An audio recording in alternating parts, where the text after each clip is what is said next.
అందరికీ నమస్కారం అండి. నేను మీ శ్రీనివాస్. నేను శ్రీరంగం అయితే రావడం జరిగింది. శ్రీరంగం అంటే మీకు ఆల్రెడీ అందరికీ తెలుసండి. శ్రీ మహావిష్ణువు యొక్క 108 దివ్యక్షేత్రాల్లో మనకి ఈ శ్రీరంగం క్షేత్రం కూడా మొదటిది. ఇక్కడ కనిపించేటువంటి గోపురం ఏదైతే ఉందో, మన ఆసియా ఖండంలో అతి ఎత్తైనటువంటి గోపురాల్లో ఇది కూడా ఒకటండి. సుమారుగా 236 అడుగుల ఎత్తులో మనకి ఈ గోపురం అయితే కనిపిస్తూ ఉంటుంది. సుమారుగా 11 అంతస్తులో మనకి ఈ గోపురం నిర్మాణం అయితే జరిగిందండి. ఈ గోపురం చుట్టూ గూడా మనకి అద్భుతమైనటువంటి శిల్ప సౌందర్యం గూడా మనకి చాలా క్లియర్‌గా కనిపిస్తూ ఉంటుంది. మనకి శ్రీరంగం అంటే మనకి ఈ ఊర్లోంచి ఎక్కడి నుంచి చూసినా గూడా ఈ గోపురం అయితే మనకి కనిపిస్తూ ఉంటుందండి.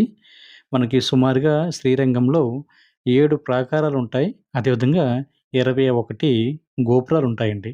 మీరు శ్రీరంగం వెళ్ళినప్పుడు తప్పనిసరిగా ఈ ప్లేస్‌లన్నీ గూడా చూడండి. నేను ప్రతి వీడియో కూడా అప్‌లోడ్ చేసి మీకు చూపిస్తాను.